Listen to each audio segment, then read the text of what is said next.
السلام عليكم ورحمة الله وبركاته. أكاونتي هروا مبناني رني. Hattoonni karaa mallaqa uummataa ittiin saamtu dhabdee jennaan abbaa keenya guddaa kana maqaa balleessaa jirti. Dubbii kiyya kanaaf immoo ragaa viidiyoo lamaa qaba. Kan waan anamma jedhe kana isinii mirkaneessu. Akkasumas hattummaa jara kanaa baalagummaa jara kanaa kan mirkaneessu viidiyoo lama qaba. Viidiyoo kana isin like share godhaatii nama hundaa biraan geessaa. Maal isiniif fakkaate dubbiin?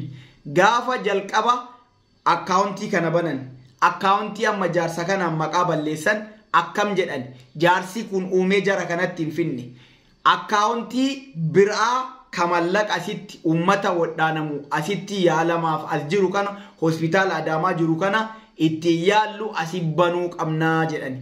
Qanima kana bananuu isaan hanna yaadaniiti malee uummata tajaajiluu yaadaniiti miti. Osoo mallaqa rakkinna mallaqaa qabaatanii Ustaaz Raayyaa Abbaa Maccaatti bilbilanii gaafachuu hin danda'anii garee san akkaawuntii maqaa wallootiin baname kan biraa ka warra sadii san ka fakkeenyaaf Abdul Fattah Hajjiitiif Mustafaa Baharfaa keessa jiran isaan saniif bilbilanii mallaqni madoodhaaf nu galuu qaba koottaa mallaqa fidaa nu koottaa jedhanii mallaqa saniin isaan yaaluu hin danda'anii wanni jalqabumaa akkaawuntii kana isaan banataniif ittiin saamuuf jecha.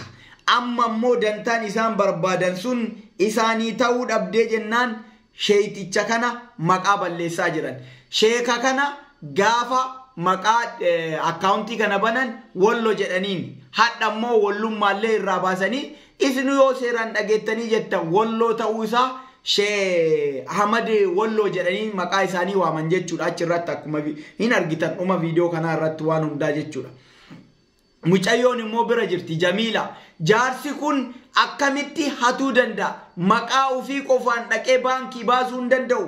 Akkaawuntii sanirra galeemi Jamiilaa waliin dhaqeeti baasuu danda'a malee adda isaa mallaqa san akkaawuntii san nama lamaan waan bananiif adda ofii dhaqee banuu hin danda'u jechuudha. Kanaafuu jarri kun hannaaf jecha haala itti mijeeffattee akkaawuntii kana bante. Eega akkaawuntii kana bante itti dhiisuu didanii jennaan jaarsi kun maqaa isa balleessuuf jecha poolisiin qabsiiftee jechuudha. Ufumaa ufiitii ragaa ofitti baan mee viidiyoo wal duraa duuban waan jarri jette waan immoo namni biraa jaarsa kanaaf hinanne jedhee ragaa ba'uuf dhageeffadhaa hanga dhumaa viidiyoo kana. Viidiyoo kana dhugaa kana namni hunduu akka argu like share godha. Galatooma. Namoota garaagaraa waa'ee manguddicha abbaa keenya sanii wantoota hedduutu sooshaal miidiyaa kanarra haga galgalaa dubbatamaa jira. Dhugaa takkitti ammoo ta'usoo hin dubbanne bira taruu hin barbaanne takka guyyaa gaafa jalqaba itti qaam fi galaanaan fa'aa dhaqanii akkuma jarri mallaqa kennanii bahanii isaanumatti kennan natti fakkaate anis dhaqee jechuudha. Akkuma dhaqeen yeroo dhahinaan ijoollee hiriyoota waliin dhaqee akkuma dhaqeen qaallichi kun mucaa diimaa itti qaa waliin suuraa ka'e ka wallorraa dhufe isa faana kutaa hundarra deemanii waraqaa warra madaahee kana hunda barreessanii karabbillee ragaa kaan ijatiyyaan arge waraqaa warra madaahee kana hunda maqaa barreessanii birrii kutaa hundarra deemee hira. Yeroo sana isarra jira fooqii afraffaa gubbarra jira achitti deemee dhaqqabee namni bakka uummata walloo bu'e isaanii naan jedhan. Hayyee maarree haga ani uummata kana waan nutti kenname tana raabsinee deemu jala kanatti na eegaa jedhee jalatti eegnee kutaa nuti eegne suni kutaa namni shanka'a madaa'e keessa jiru.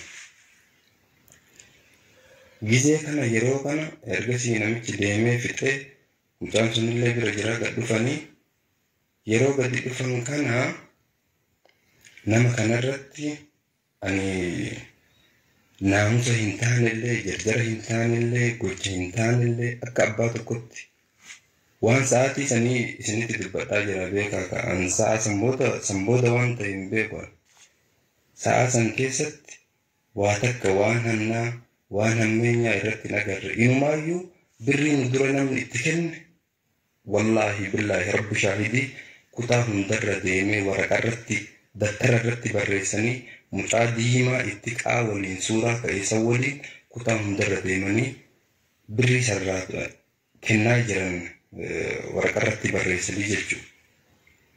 Kana yoo hin taane natti kujibee natti itti gaafatamu. Akkasitti namni kun yeroo sanitti kana godhaa ture. Sa'a san keessatti hammeenya tokko irratti nagarre anillee akkasitti bakka namni 5 kutaa namni 5 kadhawame keessa ciisutti mallaqa san jara san duratti itti kennee bira deeme. Amma ammoo wanti amma social media kanarraa jedhamu waan biraati. Please ajandaa akkanaallee uumtanii akka uummanni kun hin gargaaramneef akka uummanni kun wannoo hin taaneef ergama biraa qabatee warri ajandaa sa'a kanaan sa'aatii nama gargaaranitti uumullee gaarii natti hin fakkaanne sanillee ta'u kanas ta'u ani wanni dhufeef dhugama takkitti yeroo san arge dubbachuuf dhufe. Kana ammoo warroonni ajandaa adda addaa kireet gootanii namni kun waan fedhellee ta'u kanas sanis haa ta'u abbaa namaati. Abbaa akka isaa namni manaa qaba abbaa akka isarraa dhalate ragaa tokko malee evidensii tokko malee kalee dheengadda namni akkaawuntii isaanirratti galchaa jedhee banee edda labsullee warruma kana warri ammoo warra hate jedhullee warruma kana.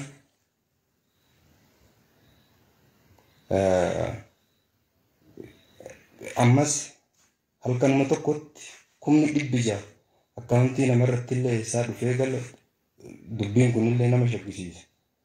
Wantoonni hedduun jechuudha. Kana keessaa ragaan evidensiin wanni qabatama qabu tokko namni kun shakkiidhaan malee wanni qabatama qabu tokko ka uummataaf uummanni kun dhiyeesse tokko hin jiru.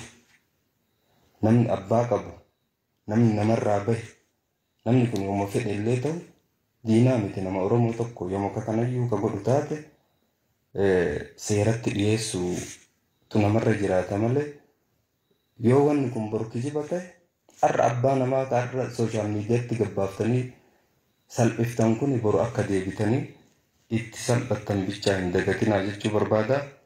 Galatoomaa.